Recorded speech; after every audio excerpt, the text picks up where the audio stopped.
Good evening. I am Prasun Chatterjee and I welcome you all on behalf of Primus Books and Ratna Sagar Books.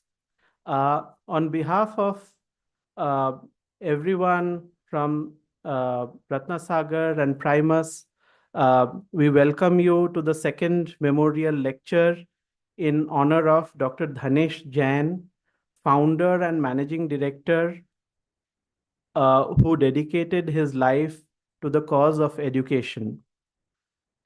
Dr. Jain was a linguist and a scholar, and it is only fitting to remember him with appreciation of the various fields of knowledge, arts, and aesthetics. Last year, we began this series of lectures, and we were delighted to listen to Professor Patrick Olivelle, who delivered the first lecture on Sanskrit and philology. Now, I would like to invite our panelists this year. I would like to invite Professor Rupert Snell to the dais, please. And I would like to invite Mr. Shugat Jain to come to the dais, please. And we have Professor Devin Patel online. Welcome to you, Professor Patel. My I extend my welcome to all the contributors of the volume who have joined us online, and also a welcome to all those who are listening on Zoom and YouTube online, along with all our guests here offline at IIC. This year, we have Rupert Snell with us to deliver the second memorial lecture on the aesthetic delight of classical Hindi poetry, a personal view. Rupert Ji is Professor Emeritus at the College of Liberal Arts, University of Texas at Austin. Rupert Snell taught Hindi language and literature at the University of Texas at Austin from 2006 to 2017, after 3 decades of doing so at SOAS, University of London. His Hindi course books and online materials are widely used, including the Hindi classical tradition, the Braj Bhasha Reader, and his translations include In the Afternoon of Time, an autobiography of Harivansh Rai Bachchan. His recent books include poems from the Satsai of Bihari Lal, Reading the Ramcharit Manas, a companion to the Avadhi Ramayan of Tulsidas with Neha Tiwari, which was published by Primus Books in 2023, and the Self and the World, autobiographical readings in Hindi. His forthcoming book from Primus is called On Form and Feeling in Classical Hindi Poetry. Before the lecture begins, today we will have the launch of the book, An Ocean of Gems, Essays on Language, Linguistics, and Education in memory of Dhanesh Jain. The editor of the volume, Professor Devin Patel, has joined us online, and we will listen to him shortly. Devinji is a Sanskrit scholar, translator, and professor in the School of Arts and Sciences at the University of Pennsylvania at Philadelphia. He teaches Sanskrit and classical Indian literature, ancient epics, critical theory and aesthetics, philosophy, and mythology. His first monograph, Text to Tradition, the Naishadhitya Charita, and Literary Community in South Asia, was published in 2014, and it is a landmark study of one of the canonical literary works in Sanskrit literature viewed through the lens of 8 centuries of critical reception. He has also published on hermeneutics and translation practices, linguistics and poetics in ancient and medieval India. His current areas of interest are in research and translation and include multilingualism in India, modern Sanskrit literature, intersections of visual and literary culture, and the genre of anthology. On the panel with us, we have Mr. Shugat Jain, director of Ratnasagar and Primus Books, and his vision and guidance keeps us striving to do better work regarding our publishing program at Primus. I would now like to invite Mr. Jain to address the audience and say a few words.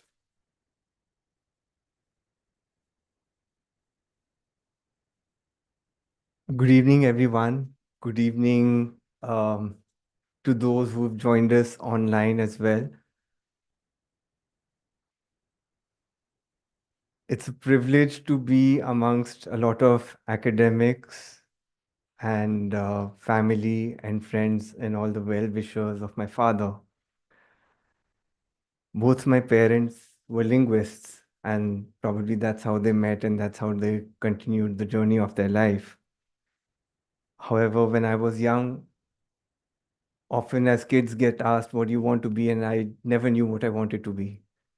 All I knew was that I do not want to be a linguist. But I grew up in that atmosphere. I grew surrounded with a lot of academics in of linguistics. And I was always interested in language, and I would always talk to my parents about different aspects of language. And then they would tease me that, how do you say that you do not want to be a linguist? And then I mean, I would hear names getting thrown about. I knew that there's somebody called Chomsky, and life would have its own ways. And I was studying Chomsky as a computer science student in UT Austin. So that's how it turned out to be. Um, this lecture series was conceived by my father. And while he was contemplating and figuring out how he wanted it to be, he was very interested in the history of India, especially ancient India, along with languages. And he wanted to get this going, but then he left us in 2019, and then we had COVID. So last year, after some effort, along with my mother and Mr. Verma's help, we were able to put together Dr. Jain's vision of having this lecture series, and no better tribute and honor for him than remembering him through this lecture series. The other thing that happened within the last couple of years was a commemorative book, a volume in his honor. It started with Mr. J.P. Jain. He told me that, he's an academic, and how is it that we don't have a book in his honor? How is it that we don't have an academic volume? And then I discussed it with my mother. We all sat together. We sat with Mr. Verma, and the whole thing came about. We talked to all I can literally call them family. So, Professor Cardona would come to India. He would stay with us. Professor Michael Shapiro, we were family. I didn't know them as academics. I knew them as family. Professor Peter Hoek, my mother and my father both have had a long association. These are people who I knew very closely and personally, but then there were so many others who they were always in touch with. And that's how this volume started coming together. And they all have contributed along with Dr. Ramakant Agnihotri, Professor Krishna Kumar, whom both my parents have been closely associated with through education, through linguistics.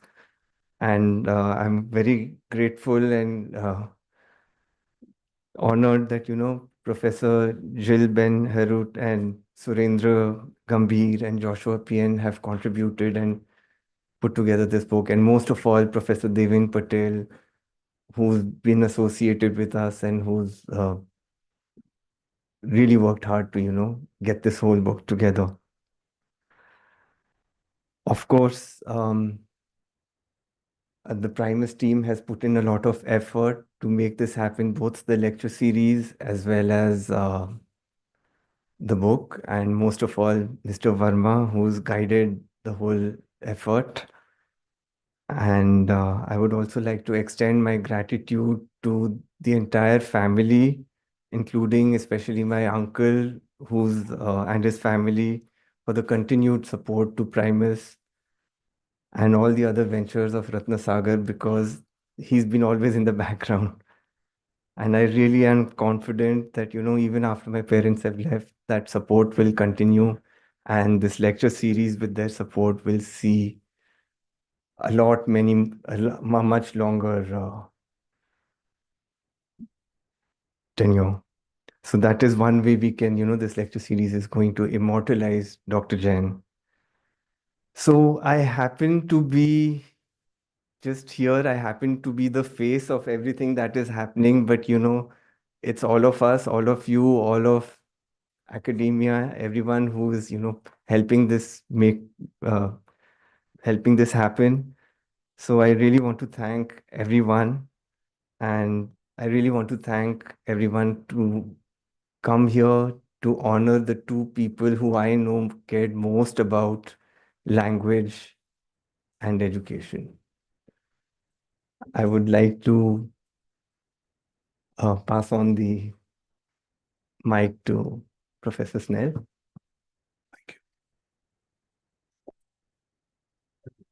I think I missed it, right? Yeah. Yeah.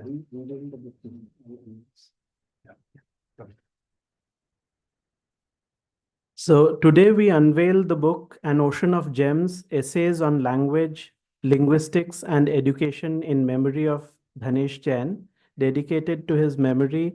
I would now request Professor Rupert Snell to release the book, please, and Mr. Jain to open a copy of the book for everyone as well. May I say a couple of words first? Sure, sure, sure. Yeah, Want to sure. speak into this mic? I didn't have the good fortune to know Dr. Dhanesh Jain, but I know of his high reputation, of course, and of his work, and his reputation as a human being as well as an academic. And I'd like to show my personal respect for him from this distance of not having known him in a little Braj Bhasha couplet which came to me in the early hours of the morning. जिन सौ कबहू मिलियो नहीं तिन की आन विशेष जिन सौ कबहू मिलियो नहीं तिन की आन विशेष जैन बंस अवतंस जय धन्य सुधन्य धनेश.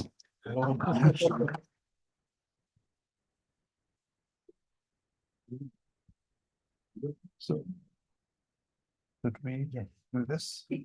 We've been promised and told that nothing happens. There's no sellotape or tape or anything. Pull this and magically the book is released.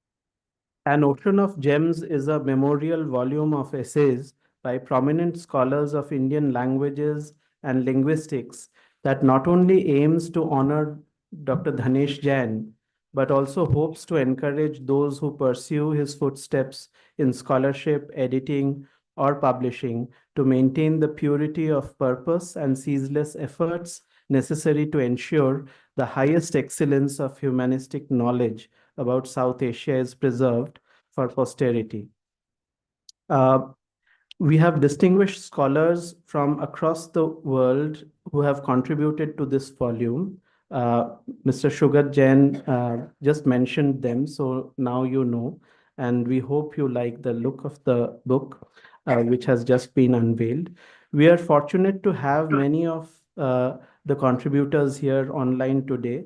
And Professor Patel, Mr. B.N. Verma, founder of Primus Books, who is here with us today, and the editorial team worked tirelessly to bring out the book in time for this occasion. I would now request the editor of the volume, Professor Devin Patel, to talk to us about the book.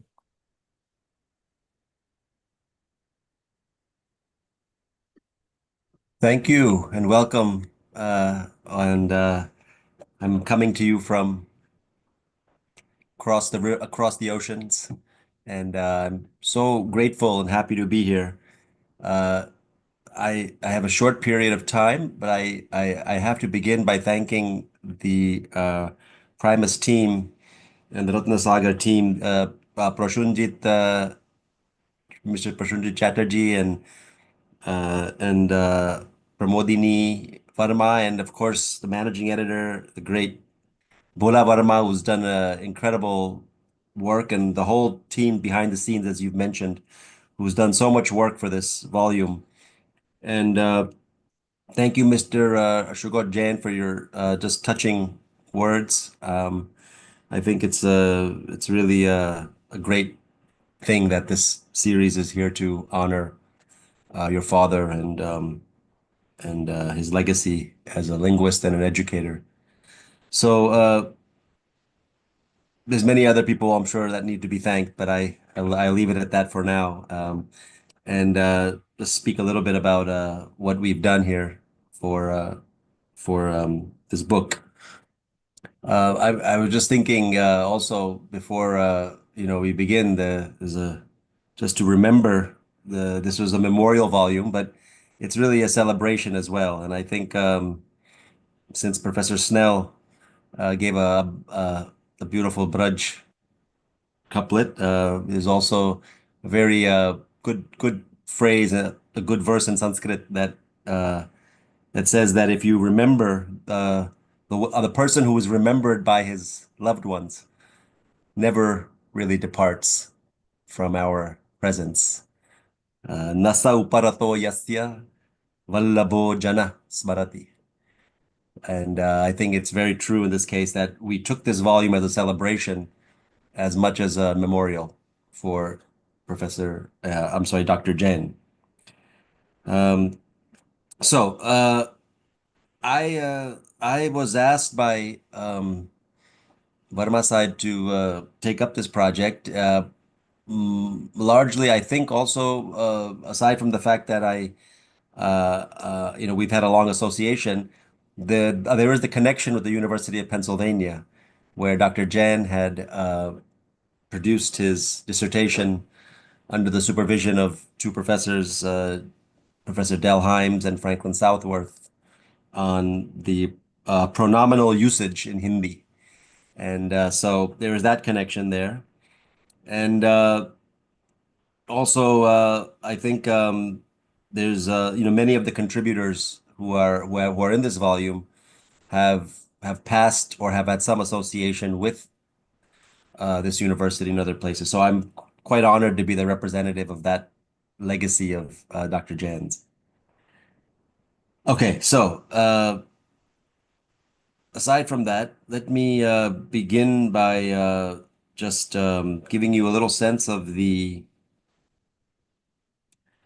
logic and the sort of process where this volume took shape.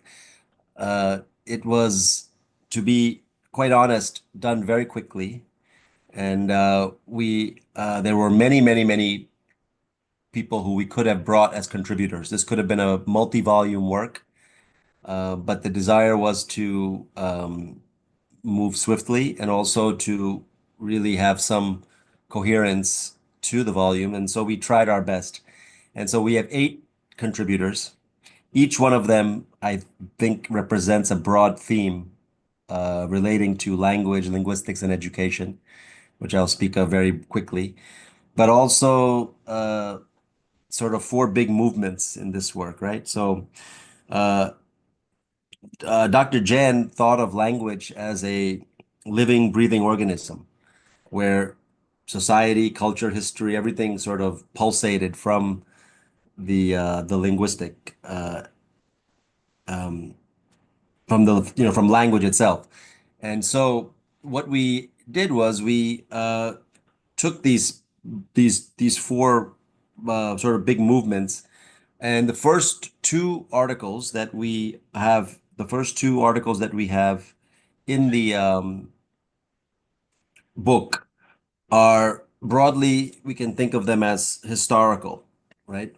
In the sense that um, Professor George Cardona's article, which inaugurates the volume, really sifts through the tangled, overdetermined histories of why something is the case. In this case, why do Pali and Prakrit grammars differ? And what explains the why Pali is closer in the way it's been described by Kachayana and others, closer to Panini's Ashtadhyayi and to the Katantra, whereas the Prakrit is different. This is a big question. It's been noticed before, but to explore this topic in great detail is how we begin with this book. And then Dr. Josh Pian, who has just recently completed his dissertation and was publishing a book from the University of Pennsylvania, speaks about the origins of language. He looks at the a great Hindi-Urdu divide and how these languages developed, and specifically taking up the case of Dakkani Urdu. He tries to bring sound linguistic foundations to the problem. And again, like Professor Cardona's work, you see this very strong reliance on the linguistic data to come up with big conclusions or to begin to come up with bigger conclusions.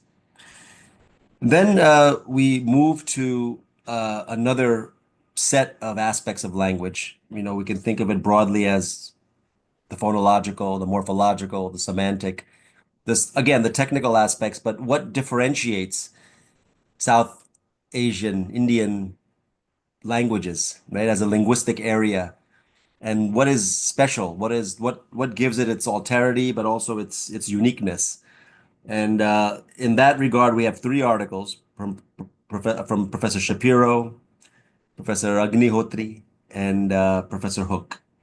And in these, we have three topics, one of which is on so-called the idiosyncrasies of Hindi phonology, which Professor Shapiro takes up with great energy and identifies and pushes back against this idea that it is idiosyncratic. It's actually quite something that is not necessarily exceptional, but there's ways of explaining the variability, the inherent variability, as following systematic phonological rules. Similarly, Professor Ramakant Agnihotri also takes us through the very unique and kind of distinctive and wonderful ways in which you have these so-called redundant compounds, chai pani, dandola, chai pani, etc. And he kind of takes us through that whole phenomenon in a way which brings us into the ways in which culture and society and history converge in forming these kinds of linguistic phenomena. Again, something very much at the very heart of Dr. Dhanesh Jain's deep interest in not only technical linguistics but sociolinguistics and things of that sort. And finally, the last sort of two. One of them is the sociocultural, the sociolinguistic aspects of language. And here we have an article by Professor Surendra Gambhir, which tackles the idea. It's a very dramatic title, right? The threat of English as a killer language. But of course, what this article does is very interestingly takes up the ways in which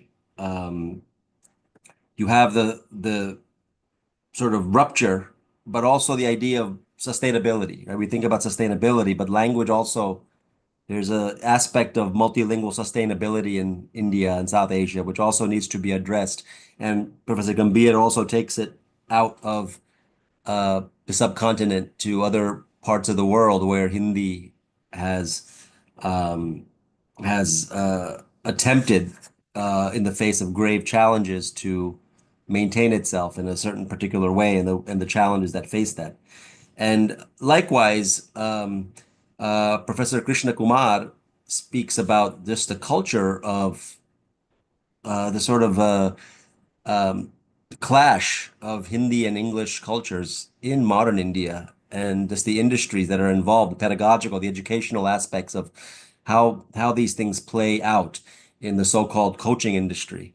And so this is something else that kind of fits moving us into this kind of socio-cultural thematic that the book tries to express.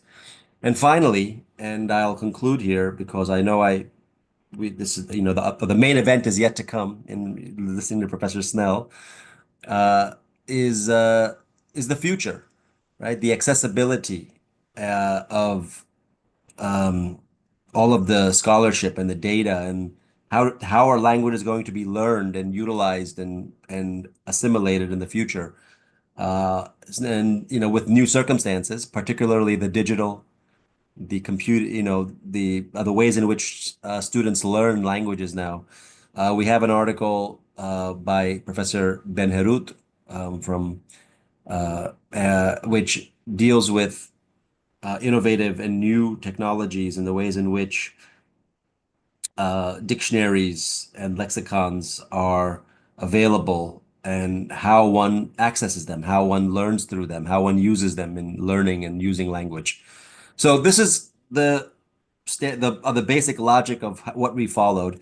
I must say, we tried our best to move swiftly. So there may be things in this book which could have been sharpened. Obviously, it's the case with all books, but I believe that we've left a good legacy for um, remembering and, as I said, celebrating Professor and I mean Dr. Jain's legacy, and hoping that as we go forward, there will be more people who will take up his own interests among scholars in India and abroad to take seriously the distinctiveness and uniqueness of the linguistic cultures of the area. So with that, I again give my good wishes to all who are present there, and also especially to the family, and also honoring Dr. Jain and and Mrs. Kusum Jain also, who I wish could also have been here to see this book come to fruition. Thank you.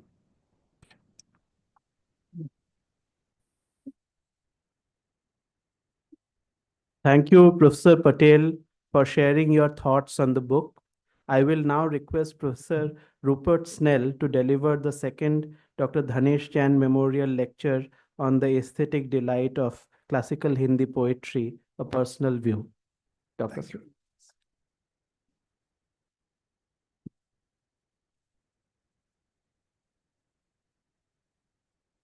Thank you. Thank you, Sugatji. Thank you, Prasoon. Thank you to Bhola Verma, who was the first person to introduce me to the Primus family and who was immensely supportive through my first book with them on the Ramcharitmanas of Tulsidas. Bholaji was just so immensely supportive right from the beginning, and is now encouraging me to do further damage with another book. All I can say is, if this is Bholapan, let's have more of it. In gratitude to him, Bholaji, I would like to dedicate this talk to you. Thank you. Last year's the speaker at this event was Professor Patrick Olivelle, as we've heard. He was my department chair when I started in Asian Studies at the University of Texas at Austin, and he became a good friend over the years to both myself and my wife. But he's a hard act to follow. Those who heard his 2023 lecture will have appreciated his classical scholarship, after which my performance may seem a little upper-brushed. That being said, I shall be speaking about a subject that is very dear to me.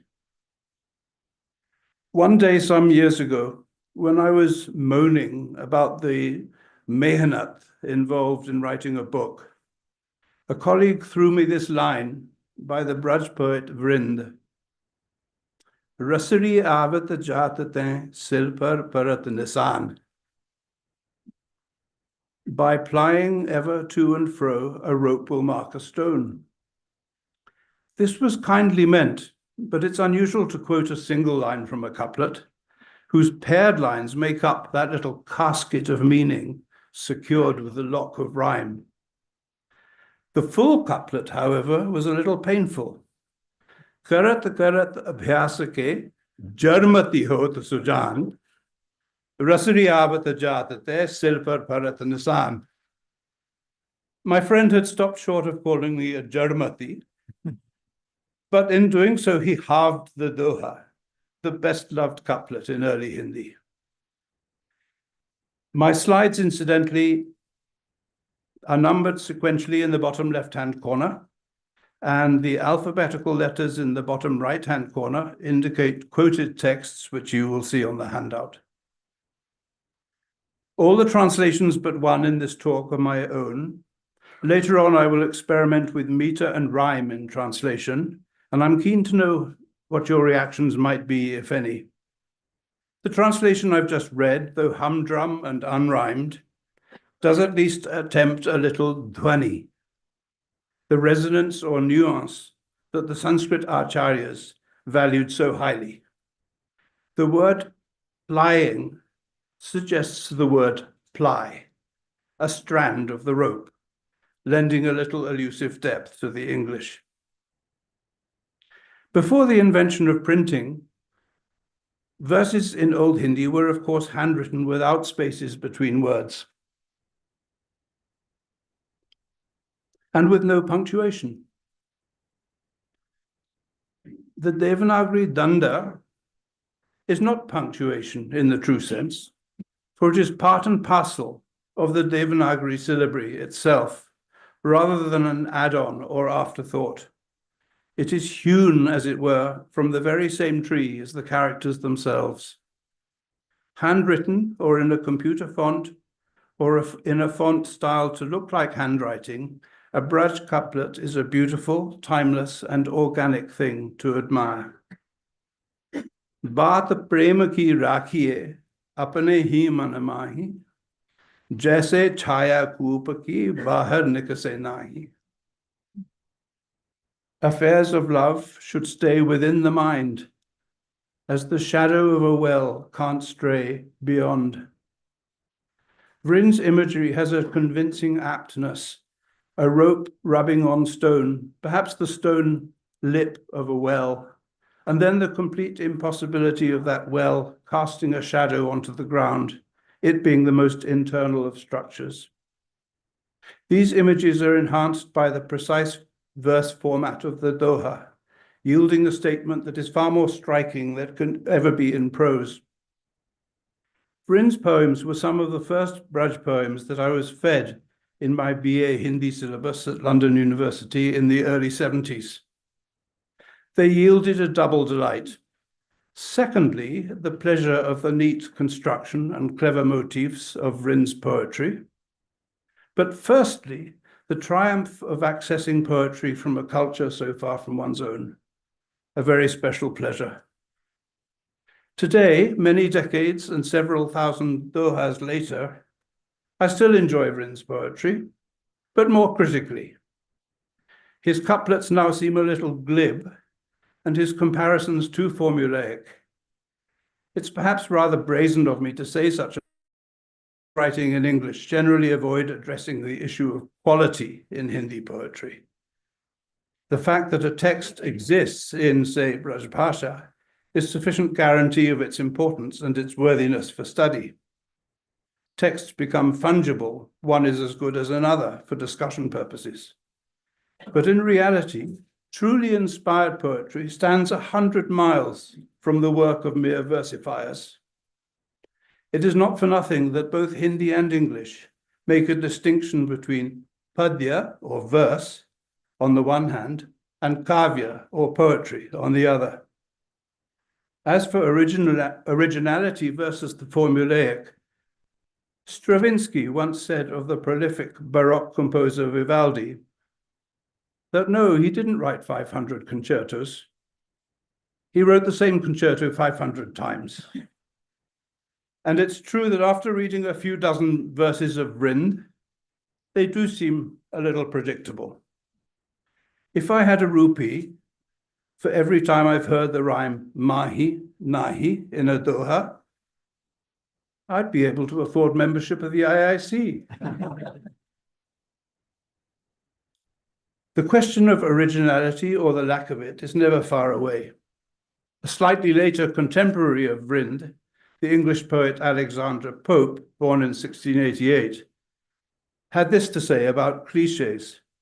And please note the archaic elongated S shapes in words like Western, as we'll need that in a minute or two.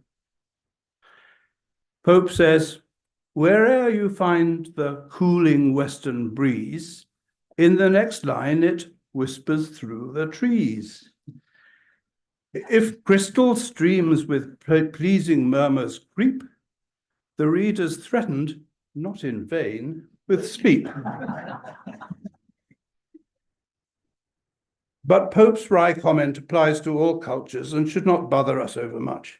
In any case, Hindi poetry has originality by the ton, as for example in the Braj text Ardha Kathanak, written by the Jain theologian cum merchant Banarsi Das in 1641. This text is original in both content and concept, often being hailed as India's first autobiography. Some way into his tale, Banarsi describes how his 19-year-old self heard of the death of the Emperor Akbar in Fatehpur Sikri. The poet was sitting on the stone steps of his courtyard in distant Jaunpur when the news came. He relates his experience in the third person. Aay tawala giri paryon sakyo na aparaki phut bhal lohu chalyo kahyo dev mukhabhaki. Unable to save himself, he fainted and fell. Head cracked, blood flowed, and the word God escaped his lips. Banarsi's couplet is fast-flowing and action-packed, with 9 of its 16 words being verbs, and his dramatic tumble onto the courtyard stones below eclipses for a moment the somber news of Akbar's death. Banarsi's fate nearly emulated poor Humayun's, after all. Banarsi recounts how his mother applied a compress of burnt cloth to the wound. Then he describes the panic that gripped the orphan town for several days, until Jahangir ascended to the throne. An interregnum is the most insecure of times, for nobody knows which contender to back, which horse to bet on. Banarsi's double focus on matters domestic and imperial is very effective and typifies the subtle sinews of his narrative style. But nothing prepares us for the intense emotion that comes later in the text, when the poet recounts the deaths of all of his 9 children. No balak hue mue rahe nari naradoy, jom tarvar patajhar hue rahe tunt se hoy. 9 children lived and died, bereft the parents twain, like autumn trees that as mere leafless stumps remain. No balak hue mue rahe nari naradoy. We should pause to admire the structure here. Bracketing the line, the numerals no and doi stress the grim ratio between the dead children and the surviving parents. And the little sequence of 3 verbs in the middle of that first line show the cruel cycle of birth, death, and bereavement. Hue, mue, rahe. The title Ardha Kathanak, a half story, refers to the fact that Banarasi had reached the age of 55, and a Jain tradition reckoned 110 years to be an ideal lifespan. With great irony, the poet died just 2 years later, but the poem lives on and was made known to the world by the historian Mukund Lat in his 1981 book on Banarasi. Mukund's book and a few other scholarly works do grand service to early Hindi, but in general its poetry is not taken seriously enough in its own terms. The poetry is not just a window on antique society, nor just a data bank for linguists, nor just a showcase of pretty rhymes and quaint images. The reader needs a little sensitivity and training to decode its art, and to feel its true pulse, and must look closely at the word choices and the internal structures of the lines. At its best, poetry in Braj Bhasha and Awadhi goes to the heart of human existence, and even speaks of the divine element in human life. To justify such a large claim, let us turn to Bihari Lal, court poet of Jai Singh Mirza at Amer in Rajasthan in the early 17th century. In about 1760, several decades after the poet's own lifetime, the uniquely gifted Bahari artist Nain Sukh showed Bihari presenting a sheaf of poems to Radha and Krishna. His stance is deferential. He leans forward a little. There's Bihari on the line right now. He leans forward a little. One foot slightly raised, as though hesitating to stand foursquare on such divine ground. And he is shown at a humble distance from the sacred couple, leaving one whole quarter of the painting as an empty space, albeit one carpeted with a handsome palace dari, doubtless from Fab India. Behind the throne, in a lovely touch typical of Nain Sukh's art, while also suggestive of Bihari's, two handmaidens share a private comment, one whispering to the other. In the frame at the top of the painting, we see a couplet beginning, Meri bhav badha haro. It's too small to read here, but we'll see it in a moment. The whole scene speaks of the marriage of two worlds, that of bhakti on the one hand, on the other, that of the princely ateliers in which poets and artists alike found patronage in the time of Bihari and Nain Sukh. Of Bihari's historical life, we know little, though of course through the poetry we can discover a lot about his heart and mind. Translating him is an excellent source of headaches. For poetry of this kind has the power to say or describe one thing while suggesting or implying something quite other. The earliest translations of Bihari's dohas, as far as I can tell, are likely to be those few that lie in a manuscript held by the British Library. This is a very rare item. Bihari's Braj Satsai, or collection of a nominal 700 couplets, with a commentary in Sanskrit. The manuscript isn't very old. It's from 1801 in the Common Era, so it stands midway between Bihari's time and ours. Some historical coordinates may help us feel the flow of time. The scribe finished his work 3 months before Nawab Azim-ud-Dawla ceded his Tamil lands to the British in that colonial land grab known as the Carnatic Treaty. And it was 3 days after the Battle of Copenhagen when Horatio Nelson famously ignored a signal to disengage his forces, and in doing so gave to posterity the expression to turn a blind eye. The anonymous translator renders Bihari's lines in simple, elegant English prose. Judging by their English orthography, with those long initial S shapes again, these marginalia cannot be much younger than the manuscript itself. We have here the opening couplet that we saw in Nain Sukh's painting, Meri bhav badha haro, Radha nagari soy, Jatan ki jhain pare, Syama harit tuti hoy. May the dexterous Radha, by the splendor of whose yellow person the black hero seems green, remove the worldly taint from me.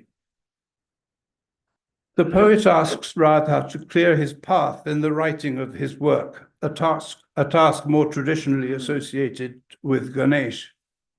This clearing of obstacle sense is lacking in the translation, which renders bhavabadha as worldly taint, a fine phrase, but a little free in the context. The word tan, with shared Sanskrit and Persian parentage, is rendered as person, alluding to both the physical body and the human attributes housed within. As every translator from Indian languages knows, the English lexicon is deficient in words for the human physique, with essentials such as hand, eye, and heart having few synonyms except in the registers of slang or medicine, while the word body even fails to distinguish between the quick and the dead. So the translator's choice, person, a fine 19th century usage, is a very nice fit here. Let me now share one of Bihari's most fetching couplets. Kahat sabe kabhi kamal sain, momat nain pakhan, natarak kat in biya lagat, upajat birha krisan. Her eyes aren't lotus-like, as poets opine, for stone alone would spark love's fire in mine. The poem critiques poetry itself, the standard comparison of eyes to soft lotus petals, though in both Hindi and English poetry, the defiance of conventions has become a convention in its own right. The couplet has a profundity and a cohesion quite beyond the skills of lesser poets. Whereas they write from the outside in, as it were, starting with the framework of a conventional meter and then filling it with words, Bihari writes from the inside out, beginning with a thought and then dressing that in metrical clothing. That at least is how it feels to me, for I believe Bihari to be a seriously gifted poet. It is the same with music. Many a talented musician can display very skillfully what he or she has learned from the tradition. But the rarer maestros, such as Kishori Amonkar or Zareen Daruwala, perform directly from the heart. As an undergraduate, I was taught to read Bihari Lal as a merry wordsmith who relished nothing more than a good pun and a belly laugh. But over the years, I've come to see true wit as something altogether more profound. And the English word wit is, after all, cognate with Sanskrit Veda and Vidya, all deriving from a Proto-Indo-European root meaning see or know. So I now look on Bihari quite differently. And in a novel that I'm writing, I portray him as a serious and thoughtful man, immersed in the depths of things and having within himself a sublime stillness from which he draws his remarkable creations. To quote W.B. Yeats, like a long-legged fly upon the stream, his mind moves upon silence.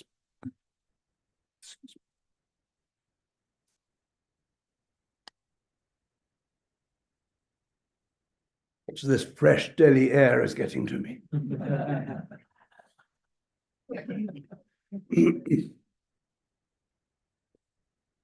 In another doha, Bihari frames a sublime thought in the most brilliant imagery. To lagu yamana sadana mein, hari avahi ki himbat, bikat jate jalon nipat, khule na kapat kapat. How shall Hari gain the chamber of my heart, while falsehood's latch and bolt lock tight the door? While falsehood's latch and bolt lock tight the door. The Doha advocates sincere devotion to God and counsels the reader to be open to divine encounters. It is phrased as a rhetorical question that hangs in the air, inviting speculation that endures long after the poem itself gives way to silence. The Bhat Kapat rhyme may be borrowed from Tulsi's Sundarkand, but the virtuoso phrase Kapat Kapat is Bihari's own. My translated phrase, latch and bolt lock tight, tries to evoke the hard sounds of those 5 retroflex consonants in the second line. And here he recycles the same rhyme again, and again with that questioning rhetoric, this time stressed by no less than 3 interrogatives in the second line. Dekhon jakat vaisiye sankar lagi kapat, kita hoye ab tu jat bhaji, ko jane ki baat. When I awake, I see the doors still chained. Whence comes he in? And who knows how he leaves again? The commentators, God bless them, are at pains to tease out discrete meanings from the webs that Bihari weaves in his poems. They give 2 separate options here. Either A, the poem describes a woman waking from a dream about her lover, or B, it describes a religious epiphany, a mystical encounter with the divine. This binary approach quite destroys the poetry, which thrives on ambiguity and is fatally wounded by literalness. The answer then is not A or B, but C. The poem contains both meanings, held together in a fine balance, the one inseparable from the other. The greatest pun in this poetry lies in the fact that the border between human and divine love is open and needs no passport. Bihari occasionally uses an inverted form of the doha called sorta, in which the 2 half lines are transposed, shifting the end rhyme to the caesura in the middle of the line. Metrical studies never point this out, and some authorities maintain that doha and sorta are interchangeable, but the transposition or inversion gives the line a short, sharp opening, one which is put to good use in this example. Main samajho niradhar, ye jaga kacho kachaso, eke roop apar, pratibimbit lakhiyat jahan. This have I known, the world's like crackled glass. One form alone is seen to be refracted there.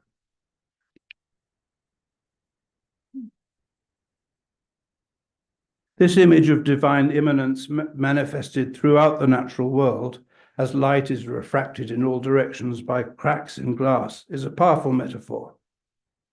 And the 3 words of Bihari's last quarter verse, Pratibimbit lakiyat jahan, are brilliantly chosen. Pratibimbit, a Sanskrit participial adjective, lakiyat, a braj passive verb, and a jahan, which puns the Hindi adverbial pronoun meaning where with the Persian word meaning world. In this way, the great span of the phenomenal world is represented by the precise trio of Bihari's lexical sources, classical, vernacular, and borrowed. A genius at work. Commentaries on Bihari's Satsai number in their dozens and were set down for wealthy patrons in fine illuminated manuscripts, such as this late 18th century one from Amer in Rajasthan. The folio on the left again shows the opening verse, Meri Bhav Badha Haro, with Krishnadat's commentary in Kavit meter below. But another intriguing engagement with the work was undertaken by Bhartendu Harishchandra, who typically gave us nothing less than a new poetic genre through his verses based on Bihari's dohas. In his Satsai Singar, the 19th century poet from Benares, Harishchandra, took certain of Bihari's couplets and expanded them into 6-line verses in the meter Kundaliya, a serpentine stanza that has a twist in its body and its tail in its mouth, as we shall see. In this example, Harishchandra first borrows from Bihari a poem that plays the image of shadow-dark Krishna against moonlight fair Radha. Mili parachahi Jonason, Rahen duhun ke gaat, Hari Radha ek sang hi chale galin mein jaat. One body blends with shadow, one with moon. He dark, she fair, two lovers roam the lane. Then Harishchandra adds 4 new lines in the meter rola.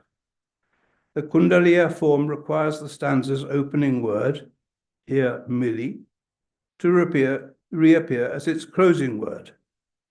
And the last phrase of the doha, here chale galin mein jaat, must reappear at the beginning of the rola, the 3rd line. Hence the serpentine character, the kundali of the Kundaliya. I noticed that Harishchandra, immortalized in his 1976 postal stamp, is looking askance at my translation. But as the beating heart of this meter lies in its rhymes and repeats, its pulse would simply die in prose. Mili parachahi jonason rahe dugun ke gaat, Hari Radha ek sang hi chale galin mein jaat. Chale galin mein jaat, jugal nahi de lakai, Radha mili rahe jon, chah mili rahe kanhai. Gaur syam hare chand, abhi do dekh jhili mili, diye haath pe haath, saath hi jaate hili mili. One body blends with shadow, one with moon, he dark, she fair, 2 lovers roam the lane. They roam the lane, but coupled aren't espied, for she in moonlight, he in shade, they hide. See Harichand, the dark as night and bright as sun, as hand in hand they wend their way as one.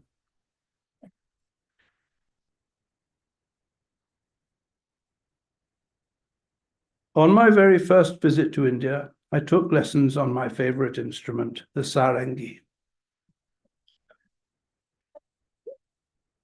I didn't get very far with it, beyond playing endless paltas under the firm tuition of my ustad. Unfortunately, no recording survives. But the learning process gave me a closer engagement with Hindustani music than I could ever have acquired from books. For example, I would never have appreciated the delicious contrast between Shuddh and Komal Gandhar in ragas such as Jai Jayanti and Jog, if I had not played it for myself, however badly. In just the same way, my little forays into writing Braj poetry may not add up to a hill of beans, as they say in America, but they have certainly sensitized me as a reader of poetry. So when I saw what fun Harishchandra was having with his Kundaliyas, I decided to have a go myself. My theme is the theme of this talk, the idea that Braj poets deserve appreciation as individuals with real feelings. Unlike Harishchandra, I didn't borrow the initial doha from Bihari, I wrote my own. Kabhi ke khatin kalapa ko, pehchanat kab koy, karat nahi parwah, par wah karat sab loy. Wah karat sab loy, hulasi bajawat tali, nahi janat sukh dukh, pivat sada rasa pyali. Bhavat rasika nahi, kachuna hin binu chabike, kabahu niharat nahi, aansu tapakat kabike.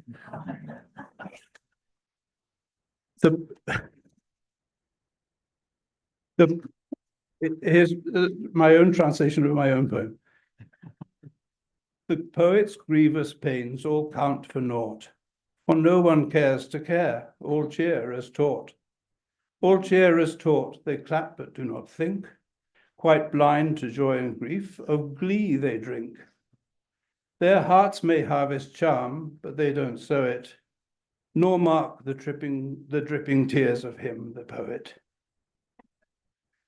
I was once the warm-up act to a reading of latter-day Kundaliyas by our second Bihari, Atal Bihari Vajpayee. All things considered, it was wise of both of us to keep our day jobs. But the name Kundaliya usually makes people think of Giridhar Kaviraj, self-styled prince of poets from the 18th century. In one poet, Dear Giridhar takes up the original theme of tobacco smoking. Though deeper down it is a memento mori, a grim reminder of mortality, mocking our banal habit of strolling through life as though expecting to live forever. So this is Giridhar. Hukka bandhyo paint mein, ne gahilini hath, chale raah mein jaat hai, bandhi tamaku saath. Bandhi tamaku saath, gail ko dhanda bhulyo. Gayi sab chinta dur, aag dekhat man phulyo.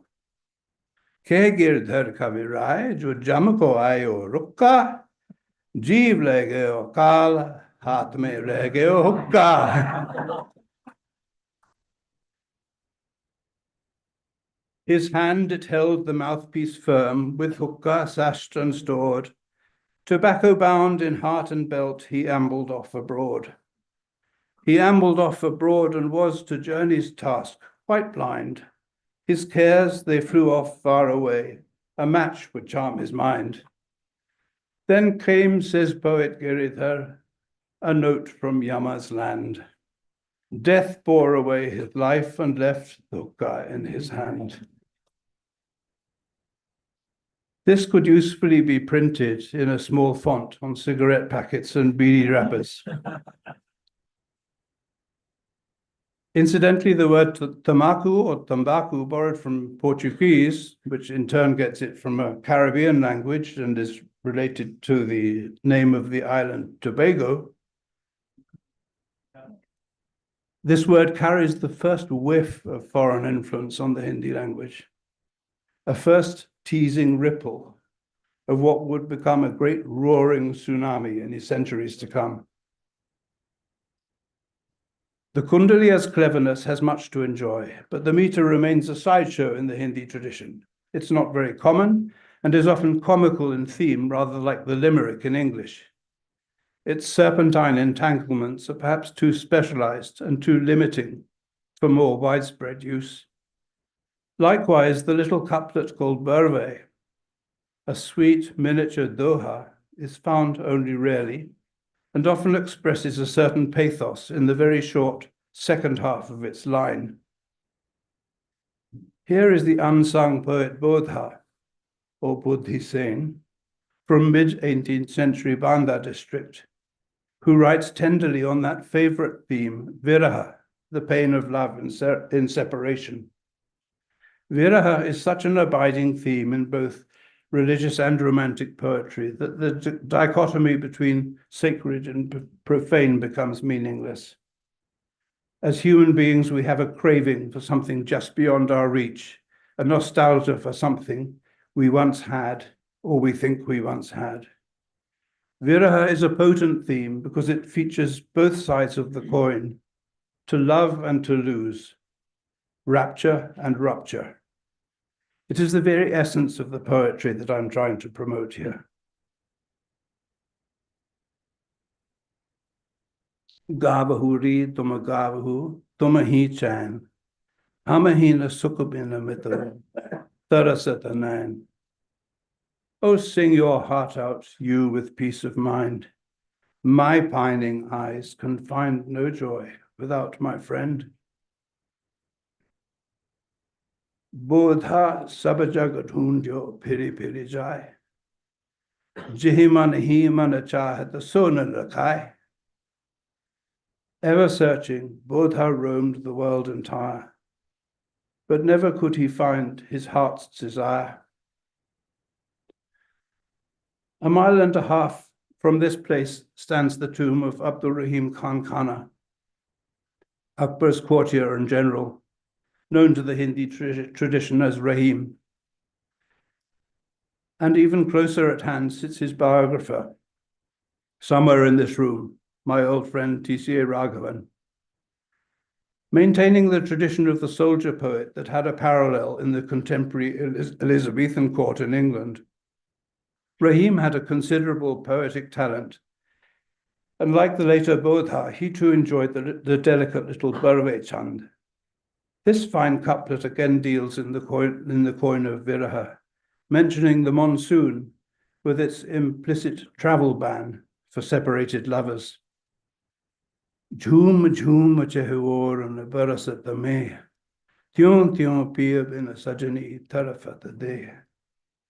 Rolling, roiling round the clouds pour rain, while the bereft beloved, beleaguered, writhes in pain.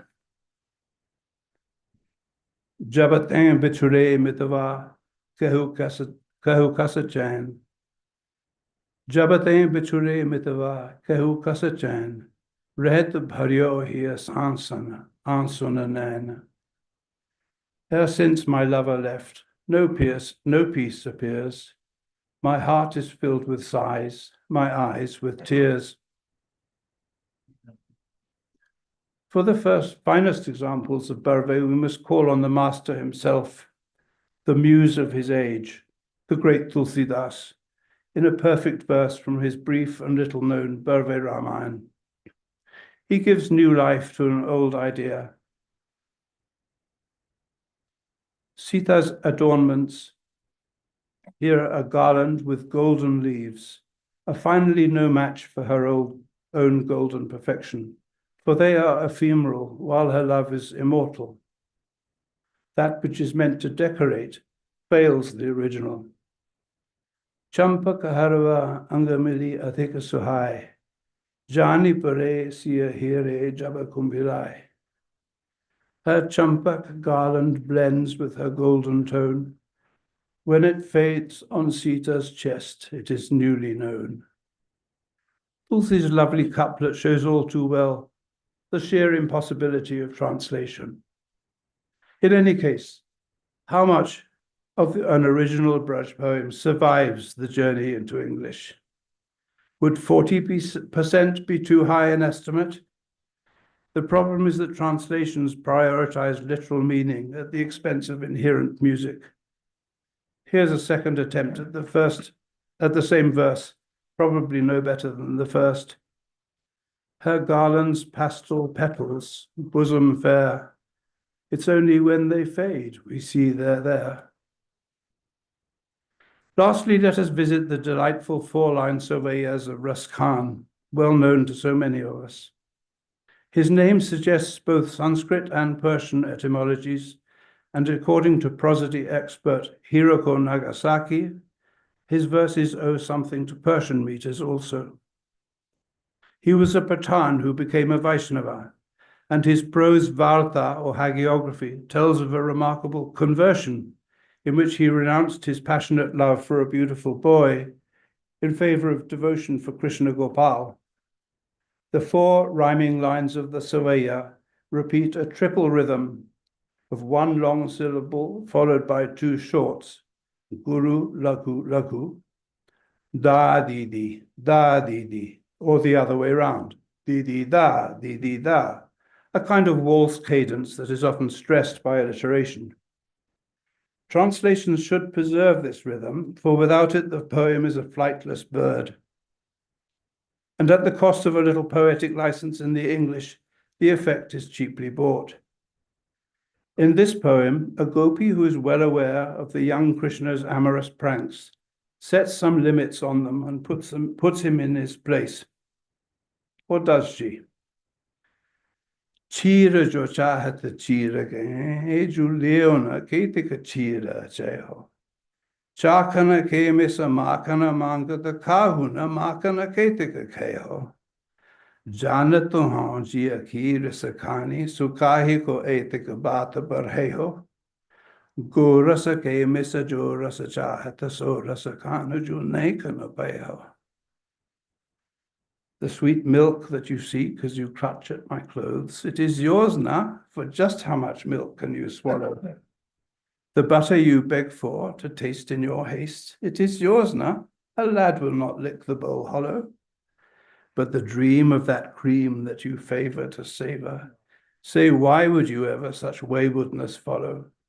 Know the taste of that ilk that you hold is just milk. You'll not have it from me, not today nor tomorrow. You may not like my phrasing in the translation, it is yours now. But having a gopi speak English for the first time in history was impossible to resist. Our friend Russ Khan would not have minded at all. He himself brings a novel touch to the customary Braj pastoral, observing the Krishna narrative like an outsider, watching the Leela from afar, while delighting in the playful, almost clowning magic of his own poetic conceits. His lively voice and musical phrasing give him a special place in the annals of Braj, whose poetic genres are, after all, home to so many styles and passions. The final line in many of Russ Khan's four-line soayas often has some kind of twist, climax, denouement, or epiphany. There's some change in direction of the rhetoric of the stanza, often featuring the fireworks of anupras, alliteration. This next poem quotes the words of a gopi who, when Krishna teasingly disappears from view in order to chastise the gopis for their hubris, says she will invoke his presence by imitating him in all ways available, except by playing his flute, always the envied rival for her affections. Mora pakasir upar rakhi hon, gunja ki mal gale pehirongi, or hi pitambara leila kuti banagodhana gwarana sange pirongi. भावतो वो ही मेरो रस खाने सो तेरे कहें सब स्वांग करोंगी या मुरली मुरली धरकी अधरान धरोंगी. I shall place his plumed crown on my head, if you say, and shall lay his strung beads made of seeds on my heart. I shall wear his gold sash, bear his cane in my hand, and shall roam with the cattle and cowherds apart. Yes, for he is my lover, my dear Rasakani. Just give me the word, and I'll mimic his art. But to set on my lips that same brute of a flute that he settled on his, that's an act I won't start. The Savaya rhythm propels us along so forcefully that the switch in direction takes us by surprise, giving the stanza its power. At the very time when Russ Khan was using such rhetorical turns in his Savayas around 1600, an English poet called William Shakespeare was doing something very similar in the closing lines of his sonnets. The final couplet would often turn away from the main argument and present some kind of counterstatement or ironic conclusion. English borrows the Italian term volta to describe such a turn of direction. And satisfyingly enough, the word volta happens to be cognate with the Hindi verb balna, to turn or to twist. Sanskrit velati, which is as close to Italian volta as you could hope for. I'm moved by the thought of parallel tropes being used quite independently by contemporary poets with some 4,000 uncrossable miles between them. One last Savaya now, the opening verse of Kavitavali, a stunning reworking of Ramayana themes by Tulsidas. He wrote this text late in his life, perhaps around 1610 or 1620, having composed his great Ramcharitmanas in Awadhi some decades earlier. He returned to celebrate some of its favorite themes in the lyricism of Braj Bhasha. Here in the opening poem, he describes the infant Rama in the arms of his father Dashrath. The narrator remains enigmatically anonymous in the poem, but is a female onlooker come devotee. For me, this is pretty much the high point of lyrical verse in Hindi. It balances classical vocabulary with vernacular domesticity, seriousness with playfulness, and earnest devotion with freewheeling joy in the great game in which life and poetry hold hands. Awadhesh के द्वारे सकारे गई सुत गोद कै भूपति लेन कसे अवलोकिहों सोच विमोचन को ठगे सिर ही जैन ठगे धिकसे तुलसी मन रंजन रंजित अंजन नयन सुखंजन जातक से सजनी शशि में समशील उभय नवनील सुरोरु से बिकसे. To King Dasharat's door I betook me at dawn, when he came into view with the babe in his arms. I was stunned by the sight of the foe of all cares, and say fie to those folk who are not stunned by his charms. Tulasi infant eyes traced in black pleased my heart, as they glanced like a bird's tail a-prancing in dance. They're a pair of blue lotuses equal in grace, blooming brightly, my friend, on the moonly entrance. If the world had no clocks, I would at this point have included verses from many other poets, such as Keshav Das of Orcha, and his nemesis, Sundar Das, the Dadu Panthi from Rajasthan. But let me at least give a glimpse of these two before we go. Keshav had rasa flowing in his veins in place of blood, his vivid descriptions and narratives being amongst the finest thing in the canon. In his Kavi Priya from 1601, he describes various idealized aspects of a heroine's beauty, her eyes, neck, teeth, gait, etc., devoting to each one a whole thesaurus of comparisons. Writing in high style, he describes, for example, her voice as the Veena of Saraswati, the residence of Raga, the mother of mastery, the sister of celestials. And when writing of that same heroine's impossibly slender waist, he likens its tiny proportions to negative quantities, such as the comfort of a slave, the wealth of a pauper, a miser's charity, and a dullard's wisdom. The sensuality of Keshav's works was pilloried some decades later by the Nirgun poet Sundar Das, whose austere religiosity was expressed with deliberate irony and direct targeting in Keshav's own rhetoric. For example, likening man's unregenerate and ever restless mind to the flapping ears of an elephant, a fluttering flag, the spinning of a wheel, the wind, the wild somersaulting of a child. These two poets represent two extremes of Hindi's old poetic world, making it a wonderful place in which to spend one's time. The academic study of this poetry has two complementary characteristics or purposes. Firstly, there is the assessment of data, whether literary, linguistic, historical, or whatever, cut and dried in character, and perhaps just a little Philistine at heart. And second, there is a direct engagement with delight, which is the very essence of literature, and of art generally, and of life. This talk has focused on a small selection of classical Hindi poetry, a few blooms from a rich and expansive garden which is always there for the visiting. This is not archaic verse. It is new and fresh poetry that happens to have been written a long time ago. If you would like to read more on similar lines, please look out for my next title with Primus Books. Next year, inshallah, or the one after. Meanwhile, after all this, if you find yourself thinking in the rhythms of Doha or Soweya when you go tonight, see a doctor immediately. To conclude, let me return to my poet of poets, Bihari Lal. He and I have worked hard for you today, and we leave you with this shared thought. To baliye bhariye bani nagar nand kisor, jo tumni ke khaila kho, mo karani ki or. So, my princely son of Nand, 'tis all well done, I swear, if you look kindly on my deeds.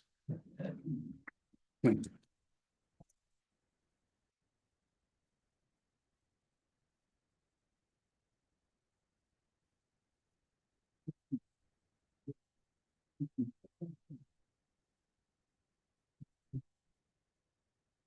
Well, I've told you everything I know about Braj poetry. There's no point in asking any questions.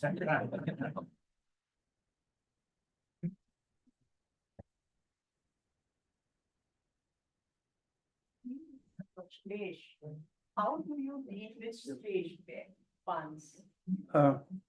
Yeah, that's a great question. How to deal with Schleich puns? It's almost statistically impossible that you will find the same pun working in two different languages. It's so language bound that it doesn't work at all. I mean, very, very rarely can you do that.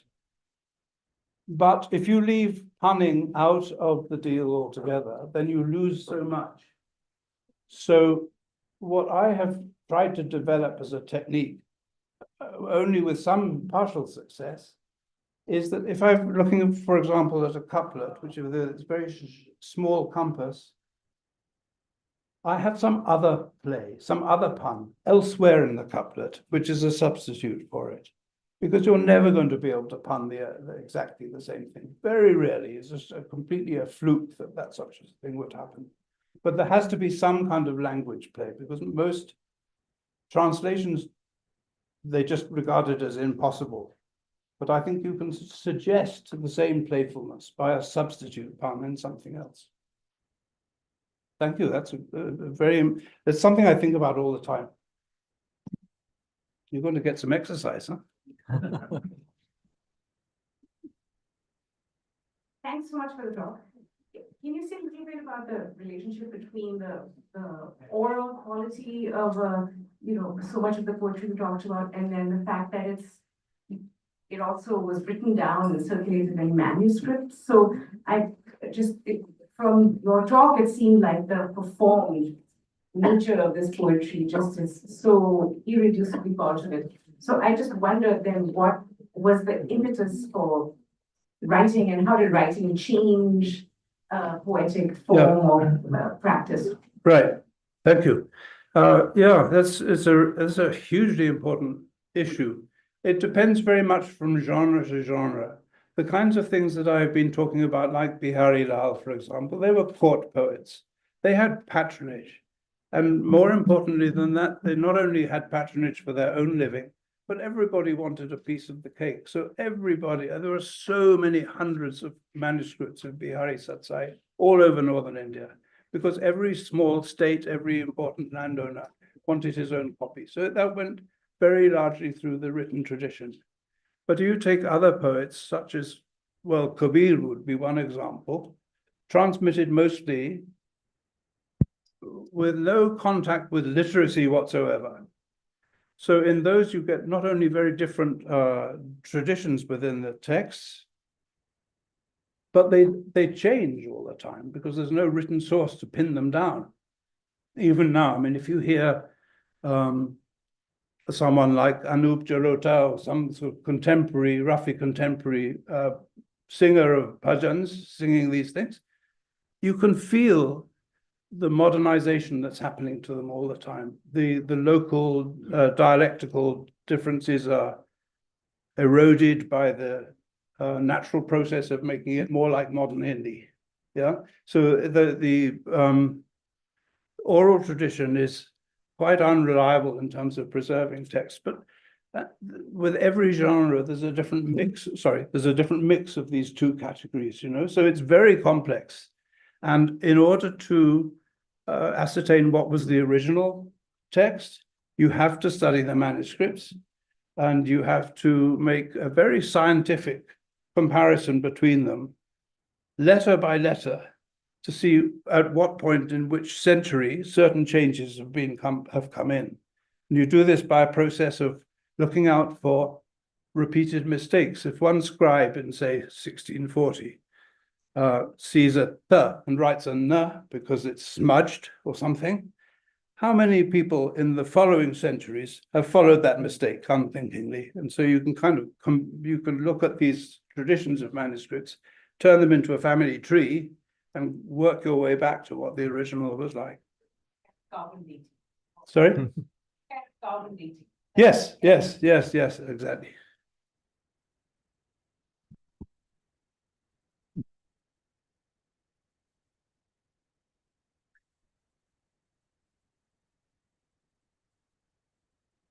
deeply enjoyed your lecture today. And I wanted to Oh, know, but- since I have never been able to speak about this, Yes. you seem to have, not seem to, you have actually internalized this language and you write in this language yourself. And I mean, your love for this language, or is something existential, ontological, what it is that you write in this language? If you'd like to answer. Could someone pull the fire alarm or something? I don't know. I just find that it appeals to me extremely strongly. I suppose as somebody who's not a mother tongue speaker of an Indian language, this is a very trite point. So there's a certain pleasure in working with poetry, which is not touched by Western traditions. I mean, poetry in the 20th century and beyond, it becomes a kind of world poetry, whether it's written in Hindi or English. A lot of Hindi poets, like I'm sure yourself, are extremely well versed in English poetry. And so all the boundaries have gone, not all of them, but a lot of them. So the mold has kind of broadened to you don't find that in Tulsidas. I mean, nothing in Tulsidas reflects something from outside India. And I find that very appealing. There was an exception I saw on the other day on the internet. Someone was making the point about the influence of English on Tulsidas. And the example that was given was the verb niraya. Niraya, came close. Niraya. And this was positive proof of the fact that Tulsi knew English and that he let these verbs be influenced by that. It actually comes, nirana is a very old Awadhi verb that comes from nikat, close. So the ya is that very typical kind of Prakrit weakening of the central consonant, and nothing to do with near at all. But anyway, so that's one thing. I guess that's a kind of Orientalist confession. I like the things that are completely different from my own culture, right? But somehow it speaks to me. I feel, if I were to interview somebody for a university post in literatures or languages of this kind, my first question would not be to ask for an exposition on the Rasa Shastra of Anandavardhana. It would be to ask, have you ever read a Braj poem that brought tears to your eyes? Because I think this is what is overlooked, the emotional impact of the poetry. And this is what I'm concerned in my present work, to try and find out about how it is that a poet who wrote 400 years ago, 4,000 miles from my house, can communicate that so strongly to me. It's a mystery that I'm trying to resolve. And part of it is by looking at what I've been doing a little bit today, looking at form and things like that, looking at language use. Otherwise, I don't know. I can't really answer your question with anything like the sophistication with which you asked it.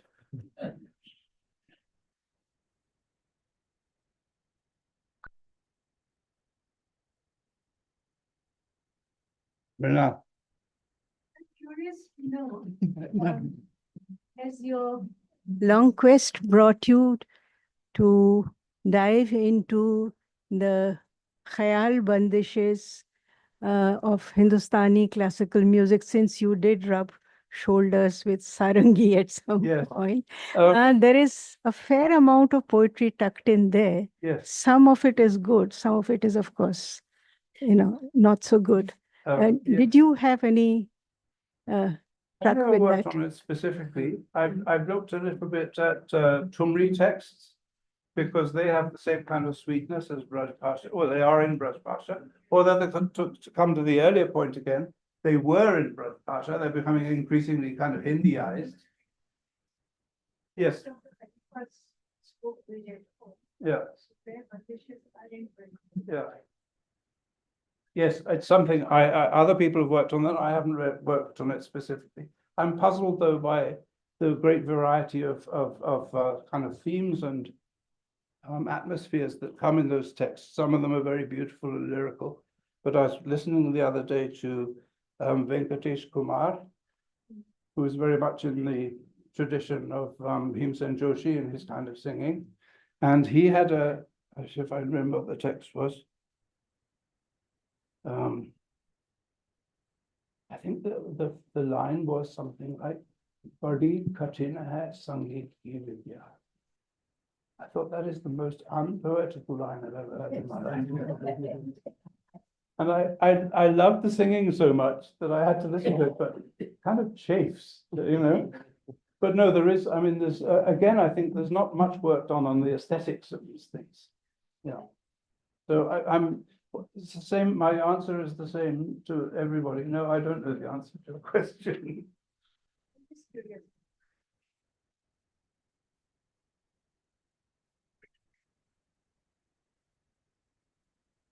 Jenny?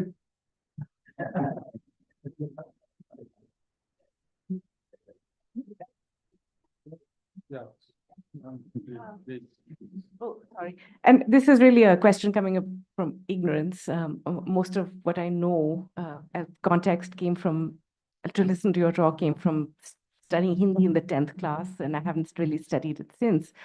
But Khari Boli, like the aesthetics of Khari Boli, the dialect near, from the Delhi area that became the basis of modernist poetry and modern Hindi,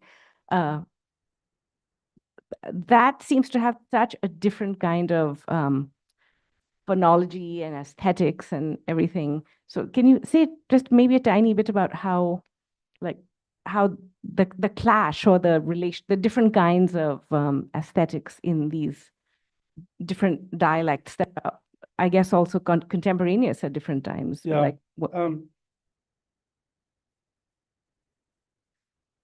it's difficult because we're not really comparing like with like. If we talk about modern Khari Boli Hindi or Urdu for that matter, we're talking about a language which is used for everything from daily use to professional contexts and so forth. It has to communicate across an enormously wide range of functions. And so it's very scientifically, it's rather clear-cut and prosaic, because it needs to quantify and communicate certain specific things. Whereas the kind of poetry that I'm talking about is a different use of speech altogether. It's talking about mood. It's not giving you, it's not informational. And so the poetry, also to do with the genres of the poetry, and indeed the meters of the poetry, is that 2/3 of the meaning is inferred or implied, not written down at all. I mean, the Braj Doha has got so few words in it that things like tense and who is speaking and pronouns and things like that, a lot of it is elided. Disappear. Yeah. They disappear, and so it's not an efficient way of communicating with people, but it's a very efficient way of communicating with their hearts. You think of the way that Khari Boli Hindi works. Well, like it has such long verbal expressions. Yeah. Kya ho raha hai? Aap kya kar rahe hain? Main school bus se jati hoon.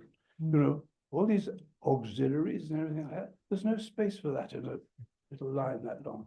So it's boiled down to something much more minimal. But yeah, these things are fascinating to observe. But if you were to see a literal translation of a Braj poem, there's hardly any words on the page. And much of it's like the tip of an iceberg. The underwater part is what you have felt and seen and heard through 100 other such poems before. And so all you need to do is just give a few hints and you get the context of what it is. But that's not the same as studying science or writing a biography, It's a very different use of language. So it's not so much a dialect difference, it's a genre difference. Yeah. In my Thanks. opinion. Thank you.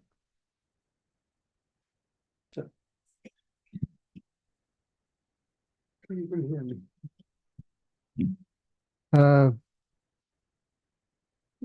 To understand, not only to understand, but to assimilate into creative expression. You have already answered that it is a mystery for you, 4,000 miles away from a home, to understand and assimilate Braj, Awadhi with Sanskrit-based words, and this matter of Persian and Arabic, etc. It may be a mystery for you, but for us it is a wonderful joy. Sorry, my hearing is It's a wonderful joy for us. Reading you and hearing you, I read your Ramcharitmanas, reading Ramcharitmanas. It is a superb book, I did. Thank The you. like of which I haven't read even in Hindi also. It's a masterpiece. And I salute your intelligence, your medha, your intellect to understand and assimilate different languages, foreign languages, which you have not only understood but assimilated and expressed yourself. Thank you very much, Mr. Rupert. Yeah, what I just like to respond to that very quickly. What I write is what I want to read, but no one else has written. So I write for myself. Because mostly, as I said in the talk, Hindi literature, I mean, there's some wonderful people, literary historians, who are gradually putting together all the pieces for where Braj comes from, how it shades into Persian, how it shades into Awadhi, all this kind of historical stuff. I'm terrified to say this in a room full of historians. But poetry is poetry. It's not just a circumstantial thing. It is alive. It has love and strength inside it. And that's something which is completely timeless. I love poetry. I read a lot of poetry in English also, selectively. Most of it I don't understand. That's the case with most things in the world. Most of it I don't understand. But the little bits I grasp onto, they mean a lot to me. And I don't make a distinction between reading a 20th century English poet and reading a 16th century Braj poet. They both speak to me. So it's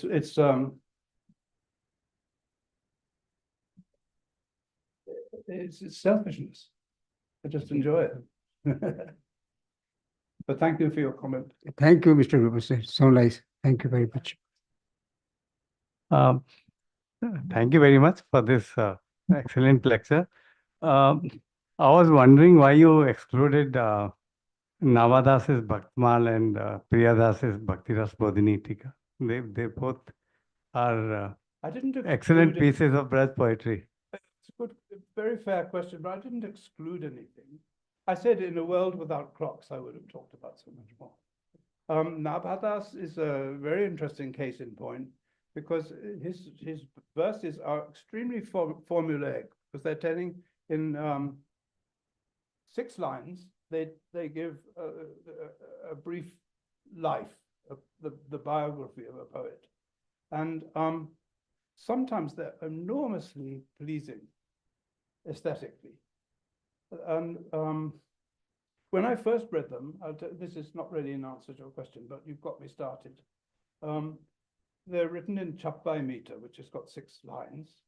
And in many editions, they would take the concluding line and place it at the top as a kind of heading.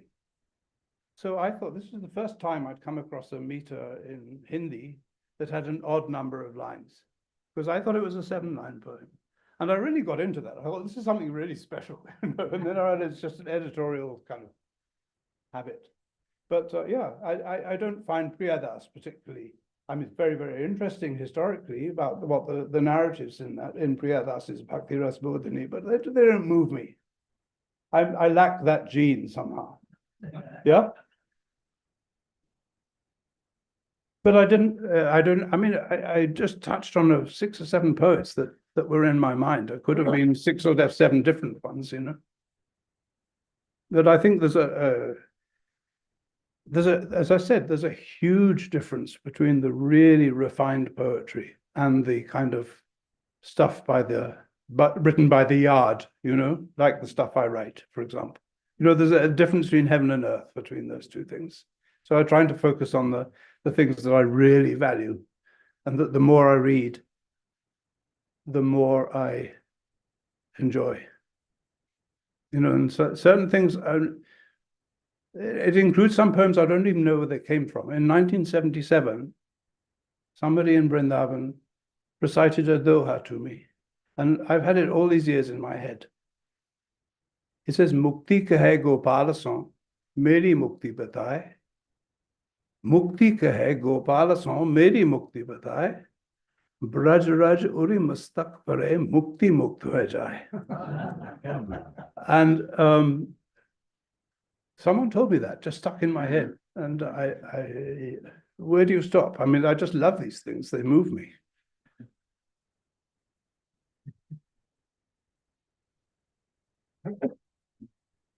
हो गया काम जी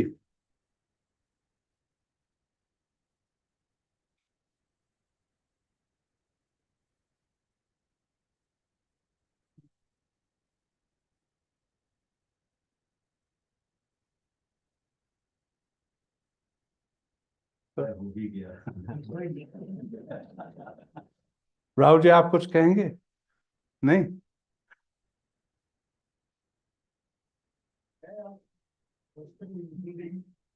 जी Language Hindi हाँ itself has two garlands. One is the scarf called the Braj Bhasha. Braj is known for the plurals, and Awadhi is known for the jargon words. How you jargon words? Jargon. So, how you come to know all these aspects of languages? Well, I don't know. I mean, Awadhi, I wouldn't characterize them like that. I mean, Awadhi is very different from one poet to another. Tulsi's Awadhi is extremely sensitized. If you read that and then you read something like Padmava, you see completely different kind of aesthetic involved. The base dialect is the same, maybe to some extent, but they're very different. I mean, Braj Bhasha is always referred to as बहुत मीठी भाषा है sir मीठी तो है लेकिन बड़ी tough है हर किसी के समझ नहीं आती Again, it's again to do with the genre. You hear two women in the street in Vrindavan or Mathura arguing about something in Braj Bhasha. Nothing much meeta about what they say, I can tell you. It's all to do with the genre, and but it's true that, I mean, Braj Bhasha does have a sweet. This is why Tulsi turns to Braj Bhasha for some of his works, whereas the Manas is written in Awadhi. But it's not a spoken Awadhi. No one ever spoke like Awadhi appears in the Manas. I'm sure of it. But actually, Tulsi was sitting at the, I think, Chitrakoot, and Rahim is sitting at the Awadh. Or both are writing very different languages. Tulsi is writing in the Awadhis, and Rahim is writing in the. So how it's happening? Well, I mean, Tulsi writes in Awadhi because Awadhi is supposedly the speech of Ayodhya, and so it has a narrative connection. And further west, Braj Bhasha is used because it's the language of Brajamandal and it's associated with Krishna. So, I mean, these things just exist side by side. Thank you.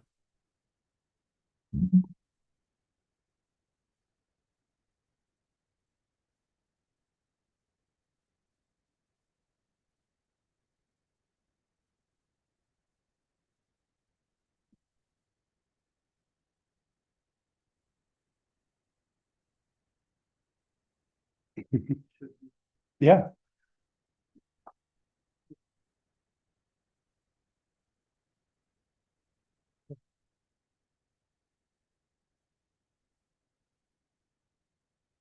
Thank you, Professor Snell, for a wonderful talk on the ways to appreciate poetry, especially in Hindi. We perhaps cannot belong to a language and a community till we appreciate the nuances and aesthetics of the poems that are at the core of the culture. Uh, so, since there are no questions I heard online, I will move to the vote of thanks. So, from Primus Books, I would like to thank the audience at this venue and online who have listened to and participated in an evening of wonderful discussion. This is the appropriate occasion to thank Professor Rupert Snell for traveling so far to deliver this lecture, and to Professor Devin Patel for joining us to share his thoughts. Many thanks to all the contributors of the volume who could join us online. We are grateful to Mr. Shugat Jain, our managing director, who has always supported all our initiatives. We are thankful to Mr. B.N. Verma for his guidance. Thanks are also due to the editorial and production team who have worked tirelessly to get the book published in time for this occasion. I wish you all a good night. Could I just, so I just wanted to thank Professor Snell just because, poetry, Hindi poetry was very close to my father, and add a dash of humor to it. I think that couldn't have been more perfect for him, a more perfect tribute. Thank you, Professor.